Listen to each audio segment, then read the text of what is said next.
yang besar, ajaib dan mulia. Kau Yesus yang selalu membuatku terpesona. Shalom Bapak Ibu Saudaraku yang dikasihi dan diberkati oleh Tuhan kita Yesus Kristus. Salam sejahtera bagi saudara sekalian dimanapun saudara berada saat ini. Saya percaya damai dan sukacita yang dari Tuhan kita Yesus Kristus melimpah di dalam hati dan kehidupan kita semua. Firman Tuhan di dalam Mazmur 119 ayat 105 berkata, "Firman-Mu itu pelita bagi kakiku dan terang bagi jalanku." Selamat mendengarkan firman Tuhan. Tuhan Yesus memberkati. Walau 1000 rebah di sisiku, Kau tetaplah Allah penolongku. Selamat malam, selamat berjumpa kembali dalam acara One Worship Night yang kedua kali kita adakan. Dan biarlah ini menjadi kekuatan di dalam kehidupan kita ke depan, dimulai dari hari ini. Bagaimana kabar saudara? Pasti luar biasa. Dan Tuhan tidak pernah membiarkan orang-orang pilihannya, orang-orang yang dipercaya oleh Tuhan untuk hidup di dalam kesendirian, karena Dia selalu menyertai kita. Nah, masih di dalam kemerdekaan, dalam subjek atau di dalam inti daripada topik kita pada 3 hari ini, dari hari Selasa, Jumat, dan Selasa lagi. Dan kita masuk di bagian ketiga. Mari kembali saya ajak saudara untuk melihat di dalam kebenaran firman Tuhan, yaitu di dalam Galatia pasalnya yang kelima. Galatia pasalnya yang kelima, ayat yang pertama.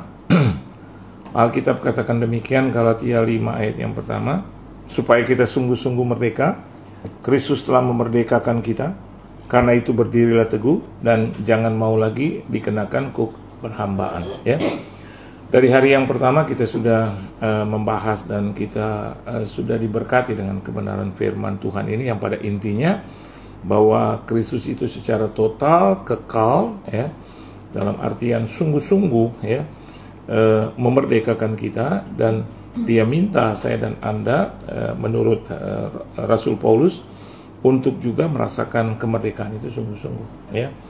Dan kemerdekaan itu ada beberapa hal, ya. Yang pertama, di hari Selasa kemarin saya menerangkan tentang merdeka dari penghukuman, ya.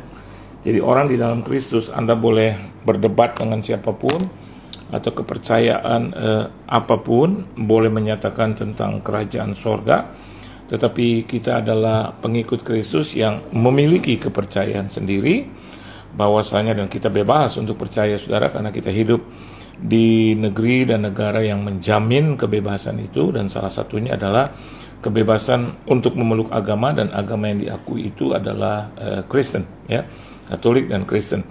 Oleh sebab itu kita melihat, kita percaya kepada Kristus Yesus, dan Kristus Yesus lah yang telah memerdekakan kita. Bagi orang yang mungkin mulai berpikir apa benar demikian, ya, saya mau katakan buat saudara, kita hormati juga pikiran mereka. Tetapi bagi saya dan Anda di manapun Anda berada, kalau Anda percaya bahwa Anda hidup di dalam Kristus, dan Kristus yang menjadi Tuhan dan Juru Selamat kita juga harus percaya bahwa Dialah yang telah memerdekakan kita, memerdekakan dari penghukuman. Itu yang pertama, kan. Yang kedua adalah memerdekakan kita dari ketidakmampuan, ya. Kita melihat ada begitu banyak hal yang mungkin kita tidak mampu untuk melakukannya, tetapi ada begitu banyak ayat-ayat pendukung yang menyatakan bahwa bersama dengan Tuhan Yesus kita bisa, ya. Dia yang telah memerdekakan, Dia yang telah mengampuni, Dia yang telah menyelamatkan, ya. Dia juga yang akan memampukan kita, ya. Jika Allah di pihak kita, siapa lawan kita? Alkitab katakan itu dalam Roma pasal yang ke-8 ayat yang ke-31. Nanti kita akan masuk di situ. Nah, yang ketiga yang saya mau bagikan buat Anda pada malam hari ini, yaitu di dalam kebenaran firman Tuhan, tetap di dalam Roma pasal yang ke-8. Roma pasal yang ke-8, kita akan melihat dari ayat 5, 6, dan 7. Roma pasal yang ke-8, ayat yang ke-5, ke-6, dan ayat yang ke-7. Alkitab katakan, sebab mereka yang hidup menurut daging memikirkan hal-hal yang dari daging. Mereka yang hidup menurut roh memikirkan hal-hal yang dari roh. Karena keinginan daging adalah maut, tetapi keinginan roh adalah hidup dan damai sejahtera. Sebab keinginan daging adalah perseteruan terhadap Allah, ya, perseteruan, ya, perkelahian, ya, ketegangan, ya, dengan Tuhan, karena ia tidak takluk kepada hukum Allah. Hal ini memang tidak mungkin baginya, ya. Dari sana kita bisa melihat bahwa ada beberapa hal yang perlu kita garis bawahi. Tetapi tema kita yang ketiga, kemerdekaan yang Tuhan berikan kepada kita adalah kemerdekaan dari kekalahan.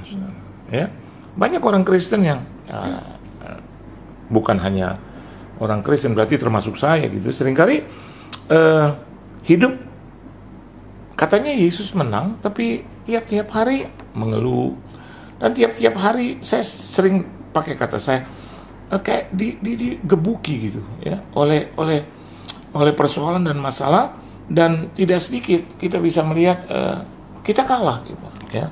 Saya pakai kata kita, ya, berarti saya dan Anda gitu. Kita kalah, ya. Kenapa demikian?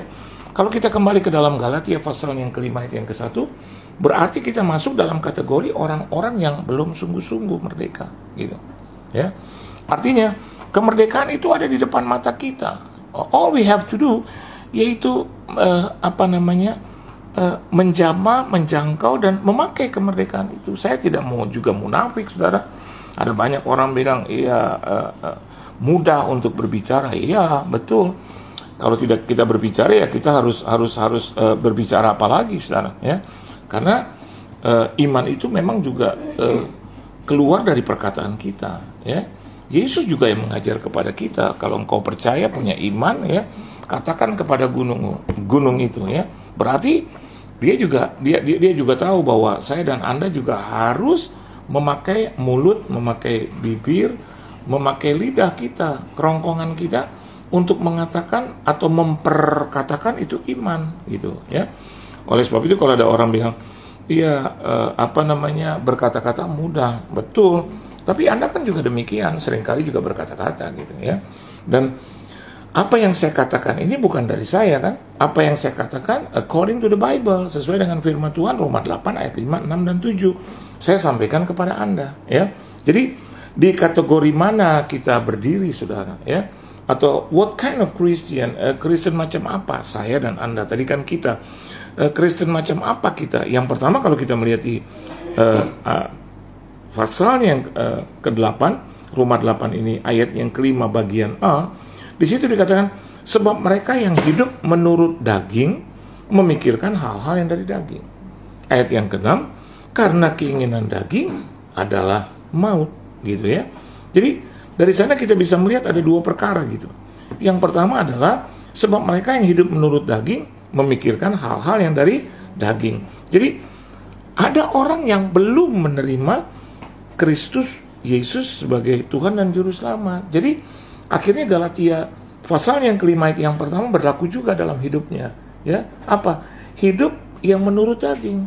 Nah, orang yang hidup menurut daging pasti kita bisa melihat yang dipikirkan atau yang keluar dari pikirannya dan terus dimanifestasikan di dalam perbuatannya adalah hal-hal yang dari daging. Amin. Jadi kita melihat ini, Rasul Paulus rasakan itu dan tahu. Oleh sebab itu inspired, jadi dia diilhami oleh Roh Kudus. Dia katakan bahwa ada beberapa tingkat kehidupan. Kehidupan yang pertama adalah kehidupan mereka, ya bisa jadi saya, bisa jadi Anda, yang hidup menurut daging. Jadi melulu daging. Melulu daging. Kalau bukan the center, kalau kita bukan, we are not the center, marah kita. Kalau kalau kehendak kita tidak dituruti, marah kita, ya. Dan yang dipikirkan selalu daging gitu. Apa-apa kedagingan. Apa-apa kedagingan, gitu ya. Alkitab katakan itu, saudara. Jadi orang yang belum atau tidak menerima sampai hari ini, belum menerima Yesus sebagai juru selamat, terlihat dalam kehidupannya. Yang dipikirkan itu daging.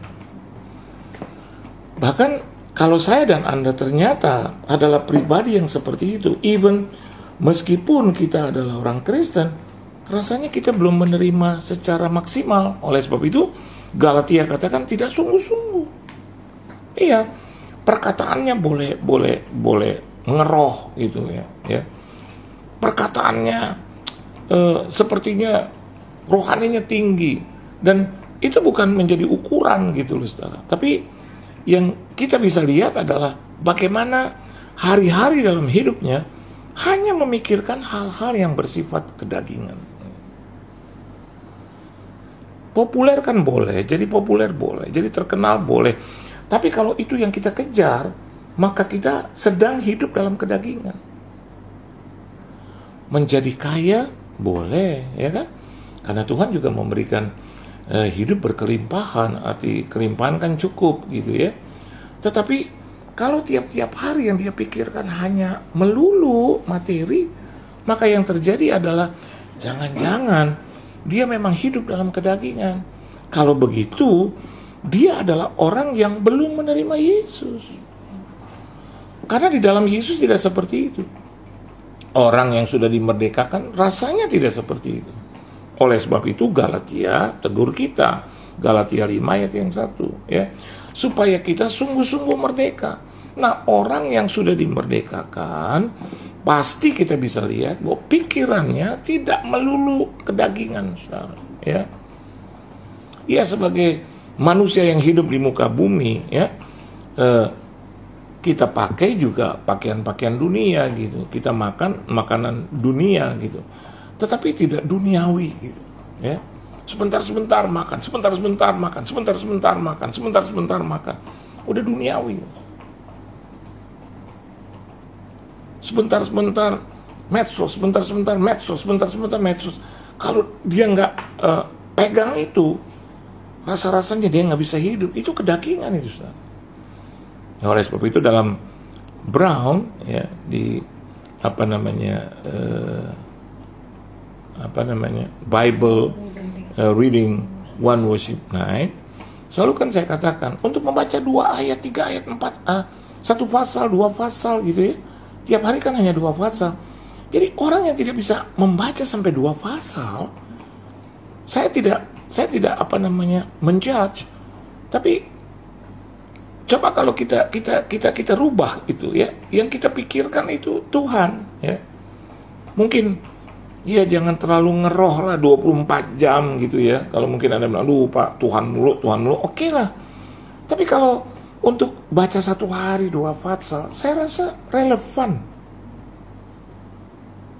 It's relevant. Betul ya, saudara? Kalau sampai saya tidak bisa baca, not you, saya bilang saya. Kalau saya tidak bisa, sampai saya tidak bisa baca 2 pasal yang sifatnya hanya 5 sampai 10 menit. Saya hidup dalam kedagingan, saudara. Benar lah. Kenapa demikian? Karena 24 jam kemana aja gue gitu loh. I'm not talking about you, I'm talking about me. Kalau saya sampai seperti itu, ya wajar. Terus ketika saya digebuki berhadapan dengan masalah, kalah lah saya. Kenapa? Dagingnya kebanyakan. So where is the spirit gitu? The spirit of God yang akan berdiam dalam kehidupan kita, yang juga melihat apa yang kita pikirkan, saudara. Karena peperangan itu memang dimulai dari pikiran. Orang yang menang dalam pikirannya, dia sedang berjalan di dalam kemenangan. Kemenangan yang sifatnya hakiki. So, saya dan Anda harus menjaga dan maintain gitu pikiran kita, supaya hal-hal yang bersifat kedagingan itu tidak melebihi takaran hal-hal yang bersifat rohani atau spiritual gitu loh, saudara. Jadi saya mau katakan buat saudara hari ini, kalau saya dan Anda sampai bisa menuruti kebenaran firman Tuhan, tidak hanya memikirkan hal-hal yang bersifat kedagingan, maka saya berani berkata bahwa kita adalah orang-orang yang merdeka dari kekalahan. Ya. Yesus menang, kenapa? Karena dalam hidupnya tidak ada kedagingan. Kalau kita hidup dan memikirkan hal-hal yang urusannya adalah roh, maka saya yakin dan percaya ini kan for our own good, bahwa kemerdekaan yang Tuhan berikan itu sifatnya solid, kekal gitu loh, ya. Dan kita bisa terima itu. Kekalahan demi kekalahan kita bisa antisipasi, meminimalisasikan. Kenapa demikian? Because Jesus himself, dia sendiri yang telah mengalahkan itu dan memerdekakan kita. Oleh sebab itu, berhati-hati dengan pikiran kita. Jangan terus-terusan kedagingan. Apa-apa ya yang dia pikirkan tuh kedagingan. Kalau gue mati hari ini, harta gue kemana ya? Ya bagiin dah gitu. Ya mulai sekarang ya mulai jangan hidup pelit gitu kan. Terus kalau kita bilang kalau aku pergi ke sana, kalau aku pergi beribadah, terus di tengah jalan bagaimana ya? Covid nggak ya? Terus macet nggak ya? Yang dipikirkannya semuanya daging gitu. Kenapa sih nggak sekali-sekali yang dia pikirkan tuh roh? Oh, kalau aku pergi beribadah, aku usahakan saja. Aku yakin dan percaya Tuhan akan menolong aku dan menyertai aku. Itu kan roh itu, saudara. Ya. Jadi hidup menurut roh, Alkitab katakan itu. Dan yang kedua, tingkat kehidupan yang kedua adalah orang yang belum merdeka dari kekalahan adalah orang-orang yang sudah percaya tetapi masih memiliki satu keinginan daging yang juga berlebihan. Tadi kan memikirkan dan sekarang mengingini. Keinginan itu baik, saudara. Ya, kehendak itu baik. Rasul Paulus pernah katakan, yang ku kehendaki mengenal, gitu ya, mengenal lebih lagi, gitu ya, kuasa kebangkitannya, gitu ya. Dan tidak salah memiliki keinginan, tidak salah juga memiliki pikiran, tetapi kalau keinginannya itu lebih banyak didominasi oleh kedagingan, maka Rasul Paulus katakan ujungnya adalah maut itu. Amin. Ya. Jadi jangan juga melulu keinginannya daging terus. Ya. Daging yang saya maksudkan di sini bukan daging secara daging ayam itu ya, bukan ya Anda mau makan daging ayam ya boleh, tapi berlebihan aja juga nggak boleh. Bukan nggak boleh, membuat akhirnya jadi maut. Ya berlebihan, segala sesuatu yang sifatnya berlebihan, apapun itu. Bahkan saya mau katakan kalau sampai melayani pekerjaan Tuhan juga berlebihan, saudara. Ya, ini juga sangat berbahaya. Ya, segala sesuatunya kita bilang, enggak, saya harus melayani. Kadang-kadang kita harus pikirkan lebih lanjut lagi, introspeksi, benar itu. Gitu. Ya, sampai nggak pulang gitu loh 8 hari, betul nggak? Kalau memang ada schedule ke Amerika, ya, ke Eropa, gitu ya, ke Asia, ke Afrika, gitu ya, ke Australia, ya, boleh 48, 12, gitu ya. Tapi tiap hari nggak pulang gitu loh, sedangkan punya istri, gitu, anak 5, gitu ya. Terus kan istri kan harus makan, anak-anak juga harus juga dijagai, ya kan, diberikan pengajaran firman, ya. Jadi tidak heran juga kalau tiba-tiba kita bisa melihat keluarga kita berantakan, tapi di medsos kita bilang oh enggak, padahal berantakan itu, ya. Terus memperlihatkan bahwa I'm okay, tapi sesungguhnya kuburan gitu loh. Saya mau katakan buat saudara, kenapa? Karena keinginannya didominasi oleh daging. Ujungnya adalah maut. Ayat 6 bilang, karena keinginan daging adalah maut. Amin, saudara. Jadi hal yang kedua adalah bukan hanya orang yang belum menerima Kristus Yesus, yang belum merdeka dari kekalahan, tapi juga orang yang sudah percaya tetapi masih hidup gitu. Hidup dalam keinginan. Ya. Keinginan daging. Yang pertama adalah pikiran yang hal-hal bersifat daging. Yang kedua adalah keinginan yang bersifat daging. Jadi dari pikirannya daging, keinginannya daging. Akhirnya apa yang kita bisa harapkan gitu loh. Apa yang kita bisa temukan? Tidak ada kemenangan di situ. Karena Yesus memerdekakan kita dari kekalahan. Jadi tidak heran kalau kena masalah sedikit aja, langsung deh hilang dari tatanan bumi gitu. Bisa hilang gitu. Dari kerajinannya hilang, dari kesetiaan ketaatannya hilang, jiwa generousnya hilang. Kenapa? Karena memang yang dipikirkan adalah daging. Kalau gue beri, gue harus dapat tempat terhormat. Sedangkan Yesus katakan, apa yang tangan kanan beri, tangan kiri nggak usah tahu. Jadi ketika kita beri, sampai banyak orang tahu, saya mau katakan buat saudara ada dua hal. Orang tahu bukan karena kita yang ngomong, orang lain yang ngomong, it's okay. Bukan kita. Tapi belum beri, bahkan beri masih sedikit, tapi ampun. Bahkan saya mau katakan begini, kalau kita nggak bisa memberi, jangan menghina orang yang bisa memberi. Gitu. Kalau kita belum bisa hidup baik, jangan suka mencecar orang-orang yang sedang hidup di dalam ibadah, dalam kebaktian. Ya kita aja belum bisa lakukan itu. Kenapa? Karena ujungnya pikirannya adalah pikiran daging. Keinginannya adalah keinginan daging. Dan itu ujungnya adalah maut, sudah. Jadi masa peringatan kemerdekaan ini kita bisa melihat bahwa Yesus itu telah memerdekakan kita dari kekalahan. Dan bukan hanya itu, ada juga orang sudah percaya tapi hidupnya masih bersih tegang. Itu ayat 7. Sebab keinginan daging adalah perseteruan terhadap Allah. Kembali lagi daging. Amin, saudara. Ya? Jadi dengan Tuhan berantem terus gitu loh. Berantem terus. Padahal roh Tuhan itu sedang membimbing, lawan lagi. Apa yang dikatakan Alkitab yang dilakukan sebaliknya. Saya mau katakan kita sedang berseteru. Kita sedang menganggap Tuhan sebagai lawan kita, sudah. Dan hati-hati. Kenapa? Orang yang berseteru dengan Tuhan, dia tidak cocok dengan hukum Tuhan. Tidak takluk. Tidak mau menaklukkan diri. Ya. Bahasa lain katakan submit gitu, submission. Ya.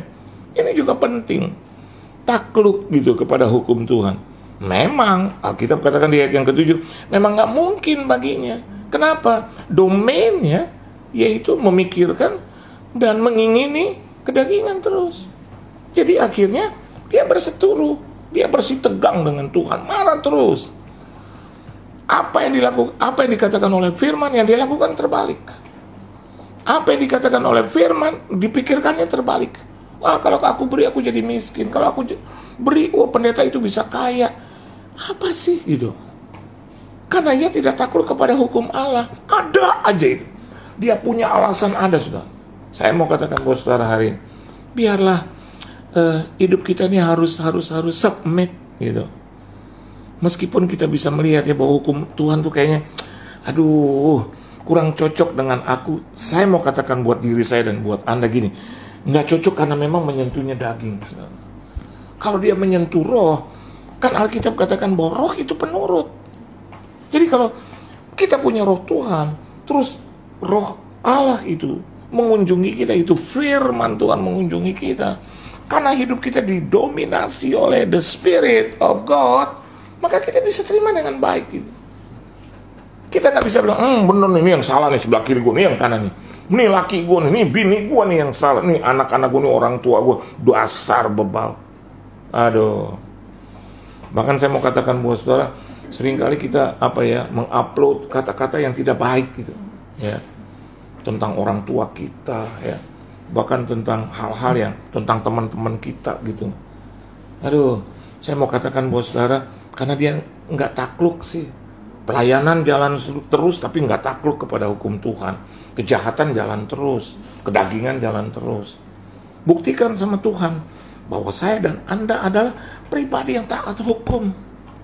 Ujung-ujungnya orang yang tidak taat hukum aja di dunia ini berlaku hukuman. Apalagi kalau saya dan Anda tidak takluk, tidak taat kepada hukum Tuhan. Alkitab katakan, kenapa sih ya? Kenapa demikian? Dijawab loh oleh Roma pasalnya ke-8 ayat ke-7. Karena hal ini memang tidak mungkin. Nggak mungkin. Rasul Paulus katakan nggak mungkin. Kenapa? Pikiran dan keinginannya penuh dengan daging. Sepot melulu. Nggak boleh lihat orang diberkati, marah, iri hati, benci. Saya mau katakan buat saudara, kalaupun saya ada roh seperti itu, saya harus hancurkan itu, saudara. Kedagingan itu saya harus hancurkan. Harusnya lihat orang diberkati, amin, puji Tuhan, ya. Bagaimana ya itu orang bisa diberkati? Oh, kita belajar dari dia. Oh, begitu, gitu ya. Dan yang keempat adalah orang-orang seperti saya dan Anda yang sudah selamat dan hidupnya menurut roh, pikirannya pikiran roh, keinginannya adalah keinginan roh. Pasti dia akan hidup penuh dengan damai sejahtera. Pasti. Amin, saudara. Hidupnya pasti dipenuhi dengan damai sejahtera, ya. Bahkan dia akan menghasilkan buah roh, ya. Buah roh. Apa itu buah roh? Coba lihat Galatia 5 ayat 22. Kita baca sama-sama, saudara. Di dalam Galatia pasalnya yang kelima, ya, ayat yang ke-22. Yuk baca sama-sama, yuk. Ya. Tetapi, ya, yuk Galatia 5 ayat 22, yuk baca sama-sama. Ayo. 1, 2, 3. Tetapi, apa? Yang kencang? Saya nggak dengar nih. Owners nih bacanya. Tetapi apa? Kalau kita melihat ya ada 9 gitu, 9 title ya, 9 title. Kasih, sukacita, damai sejahtera, kesabaran, kemurahan, kebaikan dan kesetiaan, kelemah lembutan, penguasaan diri. 9 ya. Jadi ayat 22 harus dimulai dengan kata begini, tetapi buah-buah roh. Harusnya gitu dong, ya. Tapi saya lihat juga, but the spirit, the spirit, the fruit of the spirit, gitu. Not the fruits, tapi the fruit of the spirit. 1 apa 9? 1 apa 9? 1 dong. But the fruit of the spirit, not the fruits. Betul ya? Tetapi buah roh, nggak begitu. Tapi buah roh. Berarti roh itu menganugerahkan kepada kita kasih, sukacita, damai, sejahtera, itu kesatuan. Kan saya pernah khotbah, kalau saya mengasihi, saya bisa hidup sukacita. Itu. Kalau hidup saya dipenuhi sukacita, Anda harus bisa menemukan damai sejahtera di dalam hari-hari hidupku. Atau saya balik, kalau Anda bilang Anda mengasihi, pasti Anda bisa bersukacita. Dan kalau Anda bersukacita, ada damai sejahtera di hidup Anda. Nggak bisa Anda bilang, saya mengasihi Pak, saya penuh dengan sukacita, dan saya dipenuhi juga dengan damai sejahtera, tapi kesabaran saya nih Pak, nggak bisa. Nggak begitu. Satu itu, ya. Satu. Ini satu revelation buat kita, ya. Jadi kalau saya murah hati, ya, maka pasti ada kebaikan. Kalau Anda lemah lembut, maka Anda ada damai sejahtera, gitu. Nah, itu kesatuan, nggak bisa dipisahkan. Tidak ada hukum yang menentang hal-hal itu, ya. Jadi kalau Anda setia, pasti Anda murah hati. Anda nggak bisa, oh itu orang setia, tapi rada pelit. Ya. Kita akan bilang kesetiaannya belum diuji tuh, atau kesetiaannya belum sempurna, ya. Tapi bisa begini, orang itu sabar, tapi dia murah hati. Memang harus begitu, bukan tapi. Atau dan, gitu. Orang itu sabar, pasti dia murah hati. Jadi Anda menemukan hal-hal itu di dalam satu buah roh, ya, kasih, sukacita, damai sejahtera, kesabaran, kemurahan, kebaikan, kesetiaan, kelemah lembutan dan penguasaan diri. Jadi orang yang bisa menguasai dirinya pasti di dalam hidupnya adalah roh Allah itu, ada roh Allah itu, ya. Tuhan Yesus memberkati Anda. Jadi kalau Anda hidup dalam roh, Anda memiliki buah roh, hidup Anda penuh dengan buah roh, ya. Berarti Anda hidup sudah dimerdekakan, ya. Dari apa, saudara? Dimerdekakan dari kekalahan. Jadi kita adalah orang-orang yang menang. Amin. Orang yang menang pasti sukacita. Yuk, owners, 10 detik, senyum. 1, 2, 3.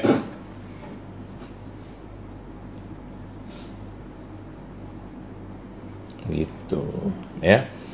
Nanti selesai acara ini, hampiri istrimu, suami, anak-anak, sesori ya. Oke, kita hidup damai-damai yuk, baik-baik gitu ya.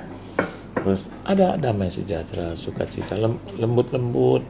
Kalau panggil pembantu tuh ya, aduh, Ajang, aduh, kayaknya Yesus, bukan suara Yesus ya, suara yang lain ya. Harusnya aja nggak dengar, turun kita ke bawah, buka pintu, Jang, gitu, pasti dia dengar.